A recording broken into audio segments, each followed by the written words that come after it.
Movie start होती है। Movie के स्टार्ट में हमें एक आदमी सपाला को दिखाया जाता है। यहाँ पर एरा हमें 1900 का दिखाया गया है। उस जमाने में स्लाइड्स पर सफर करना बहुत ही नॉर्मल था। चीजों को एक जगह से दूसरी जगह पर ले जाने के लिए स्लाइड्स राइड का यूज किया जाता था और इस राइड के लिए खास किस्म के डॉग्स को यूज किया जाता था। सपाला भी एक स्लाइड राइडर था और उसके पास बहुत ही अच्छी किस्म की नस्ल के डॉग्स थे जो कि उसके सफर और उसके काम को बहुत ही ज्यादा इजी बनाते थे। एक दिन सपाला के पास एक नए पपी की बर्थ होती है। ये साइबेरियन हस्क का पपी था और ये डॉग काफी ज्यादा कमजोर होते हैं। सपाला का ये ख्याल था कि ये डॉग उसके किसी भी काम का नहीं है क्योंकि ये इस डॉग को बाकी डॉग्स के साथ स्लेड राइड पर लेकर नहीं जा सकता था। इसीलिए सपाला चाहता था कि वो इस डॉग को किसी और को दे दे, मगर सपाला की वाइफ ऐसा बिल्कुल भी नहीं चाहती थी क्योंकि वो सभी डॉग्स को अपने बच्चों की तरह रखती थी। सपाला की वाइफ इस डॉग का नाम टोगो रखती है और कहती है कि टोगो मुझे अपने बच्चों की तरह प्यारा है। ये सभी डॉग्स मेरे दिल के बहुत ज्यादा करीब हैं और मैं इनमें से किसी को भी अपने से दूर नहीं करना चाहती। हमें टोगो को एक मौका देना चाहिए। वैसे भी अभी ये बहुत छोटा है, हमें इतनी जल्दी इसके बारे में कोई भी कंक्लूजन नहीं निकालना चाहिए। अब सपाला ऐसा चाहता तो नहीं था मगर फिर भी वो अपनी वाइफ की बात को मानता है। अब जैसे जैसे वक्त गुजर रहा था टोगो बड़ा हो रहा था, लेकिन टोगो काफी ज्यादा शैतान था और उसने सपाला के नाक में दम कर रखा था। सपाला की वाइफ हमेशा सपाला से यही कहती थी कि वो टोगो को अपने साथ स्लाइड राइड पर लेकर जाए, मगर सपाला अपनी वाइफ से यही कहता है कि टोगो अभी बहुत ज्यादा वीक है और ये स्लाइड राइड पर सरवाइव नहीं कर सकता। सपाला अब एक दिन टोगो को अपने फ्रेंड को दे आता है, मगर सपाला की वाइफ ये जानती थी कि टोगो जितना ज्यादा शैतान है उसको कोई भी नहीं रख सकता और अब होता भी ऐसे ही है। अगले दिन सपाला का फ्रेंड टोगो को वापस ले आता है और कहता है कि ये तुम्हारा डॉग बहुत ज्यादा शैतान है और इसे मैं अपने साथ नहीं रख सकता। और इस बात पर सपाला की वाइफ बहुत ज्यादा मुस्कुराती है क्योंकि टोगो वाकई शरारती था। सपाला जब भी अपने बाकी डॉग्स को राइड पर लेकर जाता था तो टोगो उसके पीछे आता था। हालांकि सपाला टोगो को फेंस के पीछे बांध दिया करता था, मगर फिर भी वो जमीन को खोदकर वहाँ से भाग जाता है और सीधा सपाला के पीछे जाता है। अब टोगो के आने से वो बाकी डॉग्स के साथ मस्ती करता है, जिस वजह से सपाला की प्रैक्टिस खराब हो जाती है जो वो अपने डॉग्स के साथ कर रहा था। एक दिन वो पानी में भी गिर जाता है। सपाला उसकी शरारतों से तंग आ गया था, इसलिए अब वो टोगो को रूम में बंद कर देता है, मगर टोगो वहाँ से भी किसी तरह से बाहर निकल आता है। अब एक दिन सपाला अपनी एक फीमेल फ्रेंड को कन्विंस करता है कि वो टोगो को अपने पास रख ले। सपाला की फ्रेंड बहुत ज्यादा स्ट्रिक्ट थी, वो ये कहती है कि टोगो को रूम में ही रहना होगा। खैर सपाला को इस बात से अब कोई भी मसला नहीं था। वो अपनी फ्रेंड के पास टोगो को छोड़कर वहाँ से चला जाता है, मगर उनके जाने के थोड़ी ही देर बाद टोगो वहाँ पर विंडो का शीशा तोड़ता है और बाहर आ जाता है और सीधा दोबारा से सपाला के पास आ जाता है। सपाला टोगो को देखकर बहुत ज्यादा परेशान हो जाता है। वो नोटिस करता है कि टोगो के हाथ भी जख्मी हो चुके हैं और उनसे खून निकल रहा है, इसीलिए अब वो टोगो को घर तक ले जाने के लिए स्लेड पर बिठाता है, मगर टोगो स्लेड पर नहीं बैठना चाहता था। वो बाकी डॉग्स के साथ भागना चाहता था। अब इतनी ज्यादा कोशिश करने के बाद भी जब टोगो स्लेड पर नहीं बैठता तो सपाला उसको बाकी डॉग्स के साथ बांध देता है। अब कुछ दूर जाने के बाद सपाला ये नोटिस करता है कि टोगो काफी ज्यादा एनर्जेटिक है और वो बाकी डॉग्स के निस्बत बहुत ज्यादा स्पीड से भागता है और अब इसीलिए सपाला टोगो को सबसे आगे बांध देता है। टोगो अपनी स्पीड से बहुत ही जल्दी सबको घर पहुंचा देता है। सपाला टोगो को देखकर बहुत ज्यादा खुश होता है और हैरान भी। वो आकर अपनी वाइफ को बताता है कि टोगो कितना स्पीड में भागा। वो अपनी वाइफ को ये भी बताता है कि ये एक लीड डॉग है। वो टोगो को देखकर बहुत ज्यादा खुश हो रहा था। सपाला की वाइफ भी टोगो को देखकर बहुत ज्यादा खुश होती है। इसके बाद सपाला अपने शहर में टोगो की मदद से बहुत ज्यादा स्लेड रेसेस जीत जाता है और आहिस्ता आहिस्ता सपाला और टोगो बहुत ज्यादा फेमस हो जाते हैं। वक्त इसी तरह गुजरता रहता है और अब 12 साल हो चुके थे। हम देखते हैं कि टोगो अब काफी ज्यादा बूढ़ा हो गया था। एक दिन अपने सफर से वापस अपने शहर में आता है तो उसको ये बात पता चलती है कि शहर में एक बीमारी फैल चुकी है। उस बीमारी का नाम था डिप्थीरिया और वो बच्चों पर बहुत ज्यादा इफेक्ट हो रही थी। इस बीमारी से बच्चों की जान भी जा रही थी और सब लोग बहुत ज्यादा परेशान थे।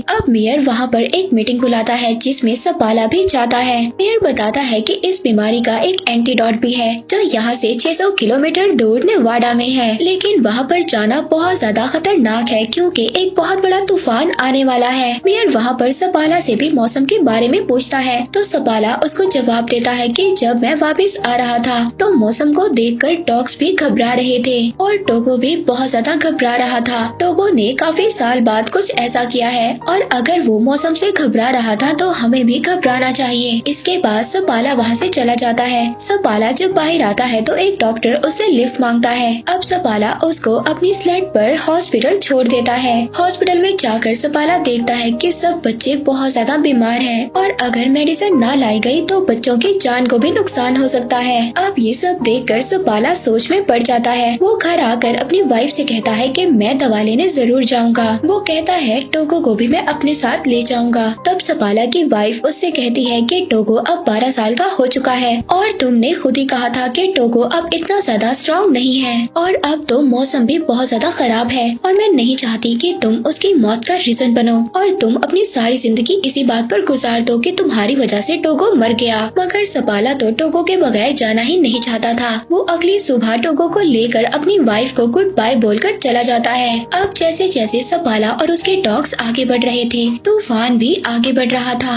और हवा इतनी ज्यादा तेज थी सपाला को कुछ भी नजर नहीं आ रहा था। टोगो सबसे आगे था और सपाला अपने डॉग्स को आगे बढ़ने के लिए बोल रहा होता है क्योंकि इन्हें नेवाडा से मेडिसिन लेकर बहुत जल्दी वापस आना था। सपाला अपने डॉग्स के साथ बहुत ही गहरी ढलवान पर होता है। तभी टोगो वहाँ पर रुक जाता है लेकिन सपाला को कुछ भी समझ नहीं आ रहा था। सपाला जब आगे देखता है तो एक बहुत ही बड़ी खाई होती है। टोगो ने इस भयानक तूफान में भी उस गहरी खाई को देख लिया था और इसीलिए वो रुक गया था जिसकी वजह से सपाला और उसके बाकी डॉग्स की जान बच गई थी। तभी सपाला देखता है कि टोगो के पाँव में बहुत गहरी चोट लगी थी और उससे खून भी आ रहा था। अब पूरा दिन सफर करने के बाद सपाला और उसके बाकी डॉग्स एक आउटपोस्ट पर पहुंचते हैं। उस आउटपोस्ट पर एक लेडी डॉक्टर होती है। वो सपाला को बताती है कि टोगो अब 12 साल का हो चुका है और ये काफी ज्यादा वीक हो चुका है और इतना बड़ा सफर टोगो के लिए अच्छा नहीं है। मगर फिर भी अगले दिन सपाला और उसका लीडिंग डॉग टोगो आगे बढ़ते हैं। वहीं पर दूसरी तरफ हॉस्पिटल में बच्चों की हालत बहुत ज्यादा खराब हो रही थी। इधर सपाला अपने डॉग्स के साथ आगे बढ़ रहा था। वो शॉर्टकट्स ले रहा था ताकि वो जल्दी से अपने पॉइंट पर पहुंच सके। अब जब वो आगे देखता है तो आगे एक बहुत ही खतरनाक जमी हुई झील थी और दूसरी तरफ से खतरनाक तूफान भी उनकी तरफ बढ़ रहा था। मगर सपाला यहाँ पर डरता नहीं है। वो अपने डॉग से कहता है कि आगे बढ़ो इस बर्फीली झील से जो उनके कदमों से भी हिल रही थी। सपाला के डॉग्स बहुत तेजी से आगे बढ़ रहे थे और वो किसी तरह उस झील को पार कर लेते हैं। अब पूरा दिन सफर करने के बाद ये लोग एक और चेक पोस्ट पर पहुँचते हैं और वहाँ पर पहुँचकर आराम करते हैं। दूसरी तरफ हम देखते हैं कि सपाला की वाइफ मेयर के पास जाती है। वो बताती है कि नेवाडा से मेडिकेशन को भेज दिया गया है और वो रास्ते में ही सपाला को मिल जाएंगी। मगर सपाला तो शॉर्टकट से आगे बढ़ रहा है और अगर वो मेडिकेशन उसको ना मिली तो उसका सफर और भी ज्यादा बड़ा हो जाएगा। वहीं पर दूसरी तरफ हम सपाला को देखते हैं जो पूरा दिन सफर करने के बाद एक और चेक पोस्ट पर पहुंचता है। टोगो की हालत बहुत ज्यादा खराब हो गई थी। टोगो फिर भी आगे बढ़ना चाहता है। वो रुकना नहीं चाहता। वो लीड करना चाहता है और अब ऐसा ही होता है। सपाला अपने शॉर्टकट से जा रहा था और अगर उसको वो आदमी ना मिला जो नेवाडा से मेडिकेशन ला रहा था तो सपाला के लिए उसका सफर और भी ज्यादा मुश्किल हो जाएगा। अब सपाला यहाँ पर बहुत ज्यादा थक गया था। उसकी आंखें बंद हो रही थी मगर उसके डॉग्स बिजली की तरह आगे बढ़ रहे थे। हम देखते हैं एक आदमी है जो नेवाडा से आया था। उसके पास ही दवा थी। वो आदमी रुकता है मगर सपाला अपने डॉग्स के साथ आगे बढ़ रहा था। वो आदमी उसको आवाज भी देता है लेकिन सपाला अपनी हिम्मत होशी में होता है। यहाँ पर बहुत तेज हवा भी चल रही थी जिसकी वजह से सपाला उस आदमी की आवाज को नहीं सुन पाता। मगर टोगो ने यहाँ पर कुछ तो सुन लिया था। उस आदमी को ऐसा लग रहा था कि सपाला ने उसकी कोई भी बात नहीं सुनी और वो ऐसे ही आगे चला गया। मगर तभी वो आदमी देखता है कि सपाला वापस आ रहा था क्योंकि टोगो वहाँ वहाँ पर रुक गया था और अब सपाला के पास वो दवा थी जिसकी वजह से वो इतनी ज्यादा दूर आया था। अब वो दोनों आगे जाकर एक चेक पोस्ट पर रुकते हैं। सपाला का दोस्त उससे कहता है कि टोगो को यहीं पर छोड़ दो। मैंने ऐसे इन खतरनाक तूफान में अपने बहुत ज्यादा डॉग्स को खोया है और मैं ये नहीं चाहता कि तुम भी अपने इतने प्यारे डॉग टोगो को खो दो। लेकिन सपाला इस बात से मना कर देता है। वो कहता है कि टोगो मेरा लीड डॉग है और मैं इसके बगैर सफर नहीं कर सकता। और दोबारा से सपाला अपने डॉग्स के साथ सफर शुरू कर देता है। दोबारा से उनके सामने वही झील आती है जिस झील को सपाला ने अपने डॉग्स के साथ कल पार किया था और अब वो झील हिल रही थी। मगर ये लोग अगर इस झील पर से ना गए तो इनका सफर एक और दिन बढ़ जाएगा। सपाला अब ये फैसला करता है कि वो इसी रास्ते से आगे बढ़ेंगे। वो अपने डॉग टोगो को कहता है कि आगे बढ़ो। उसके सारे डॉग्स बहुत ही तेजी से उस झील को पार करने लगते हैं और अब उस झील में से पानी निकलना भी स्टार्ट हो जाता है। अगर ये लोग इसी झील में डूब गए तो सबके सब मर जाएंगे। मगर यहाँ पर टोगो और बाकी डॉग्स के स्पीड की वजह से वो लोग किसी न किसी तरह किनारे पर पहुँच जाते हैं। मगर जिस टुकड़े से ये डॉग्स आगे बढ़ने वाले थे तभी वो टुकड़ा हिलता है और किनारे से अलग हो जाता है। अब सपाला टोगो को उठाकर उस किनारे पर फेंक देता है और कहता है कि इस बर्फ के टुकड़े को खींचो। टोगो यहाँ पर बहुत ज्यादा जख्मी था मगर वो जख्मी होने के बावजूद भी अपना पूरा जोर लगाता है और सभी को किनारे पर ले आता है। अब ये लोग सबके सब उस जमी हुई झील से बाहर आ जाते हैं जहाँ पर ये सब लोग फंस गए थे। अब सपाला अपने डॉग्स को किसी न किसी तरह बचाकर एक चेक पोस्ट पर ले आता है जहाँ पर वही लेडी डॉक्टर भी थी। वो लेडी डॉक्टर जब टोगो को देखती है तो उसकी आंखों में आंसू आ जाते हैं। वो सपाला से कहती है कि तुम्हारा डॉग मर रहा है, इसकी हालत बहुत ज्यादा खराब है। वो यहाँ पर सपाला को भी उदास कर देती है क्योंकि टोगो सपाला को बहुत ज्यादा प्यारा था। अब सपाला रात गुजारने के बाद जब अगले दिन अपना सफर शुरू करता है तो वो टोगो को आगे नहीं बांधता बल्कि पीछे बांध देता है क्योंकि वो बहुत ज्यादा बीमार था और सफर भी नहीं कर सकता था। मगर फिर भी टोगो अपनी पोजीशन पर खड़ा हो जाता है। सपाला ये समझ जाता है कि टोगो अभी रेस्ट नहीं करना चाहता और वो अपनी जगह पर खड़ा होना चाहता है और ये अपना सफर खत्म करना चाहता है। वो टोगो को आगे बांध देता है जिसके बाद वो लोग अपना सफर शुरू करते हैं। आखिरकार कुछ घंटों के बाद तूफान इतना ज्यादा खतरनाक हो जाता है कि सपाला को कुछ भी नजर नहीं आ रहा था और न ही सपाला को रास्ता नजर आ रहा था। वो टोगो के पास जाता है और कहता है कि मुझे तो रास्ता नजर नहीं आ रहा, तुम्हें ही अब हमें रास्ता दिखाना होगा और नेक्स्ट पोस्ट तक जाना होगा। सपाला यहाँ पर अपने पूरे चेहरे को ढांप देता है जिसके बाद टोगो अब इनको आगे लेकर जाता है। मगर कुछ दूर जाने के बाद टोगो भी अब थक गया था। वो थक कर वहीं पर बैठ जाता है। अब सपाला उठकर टोगो के पास जाता है। वो टोगो से कहता है कि तुम्हें उठना होगा और हमें ये मेडिसिन लेकर जाना होगा और अगर हम आगे अपनी मंजिल तक ना बढ़े तो हम यहीं पर मारे जाएंगे। मगर टोगो उसकी बात का कोई भी रिस्पॉन्स नहीं कर रहा था।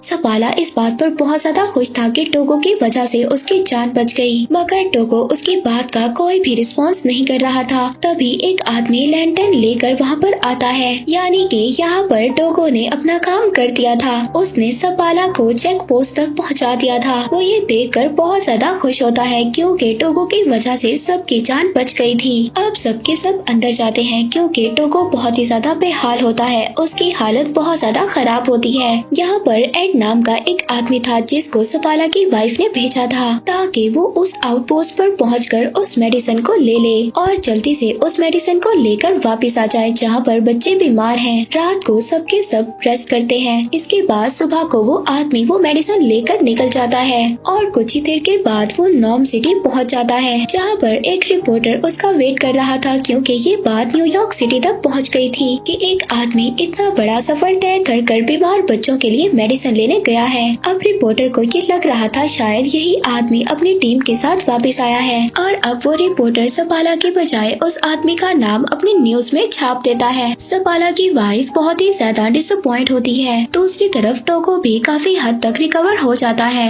अब सपाला अपने डॉग्स के साथ नॉर्म सिटी पहुंच जाता है। वहाँ पर सपाला और टोगो को थैंक्स बोलने के लिए बहुत सारे लोग आते हैं। यहाँ पर वो बच्चे भी आते हैं जो सपाला की वजह से ठीक हो गए थे। वहीं पर एक बच्ची भी आती आती है वो टोगो को देखती है और पूछती है कि क्या ये मरने वाला है। तो सबाला इसकी ये बात सुनकर अपने घर से बाहर चला जाता है। तब उसकी वाइफ उसके पीछे जाती है। वो अपनी वाइफ से कहता है कि टोगो की आज जो भी हालत है वो मेरी वजह से है। टोगो 12 साल का था और उसे मुझे अपने साथ लेकर नहीं जाना चाहिए था। लेकिन उसकी वाइफ उससे कहती है कि क्या टोगो के अलावा कोई और भी था जो ये काम कर पाता। सबाला यहाँ पर खामोश हो जाता है क्योंकि वो ये जानता था कि टोगो के अलावा कोई भी ये काम ना कर पाता। अब इसके बाद हम देखते हैं कि अगली सुबह सबाला दोबारा से अपने डॉग्स के साथ प्रैक्टिस पर जा रहा था। अब टोगो जब ये देखता है तो वो भी बाकी डॉग्स के साथ बाहर जाना चाहता था। वो घर में नहीं रुकना चाहता था। अब सबाला इस बात को समझ आता है कि वो स्लाइड्स को नहीं खींचना चाहता था बल्कि वो तो सबाला के साथ टाइम गुजारना चाहता था। अब थोड़े वक्त के बाद टोगो बिल्कुल ठीक हो जाता है। सबाला अपनी वाइफ और टोगो के साथ लंबी सैर पर जाया करता था। 2 साल के बाद टोगो के कुछ बच्चे भी होते हैं जिन्हें वहाँ पर बहुत सारे मिशंस लेने आया करते थे। इन बच्चों की ब्रीड को एक नया नाम दिया गया था। वो था सबाला साइबेरियन। इसके बाद 1929 में टोगो की डेथ हो गई। उसके बाद भी सबाला डॉग्स को ट्रेन करता था लेकिन टोगो तो उसकी सिटी में बहुत ज्यादा फेमस डॉग था। तो ये थी टोगो की स्टोरी। हम देखते हैं कि टोगो ने इस स्टोरी में ये प्रूव किया कि इस दुनिया में सबसे ज्यादा वफादार और ख्याल रखने वाले सिर्फ डॉग्स ही होते हैं। और इसी के साथ ये मूवी यहीं पर एंड हो जाती है।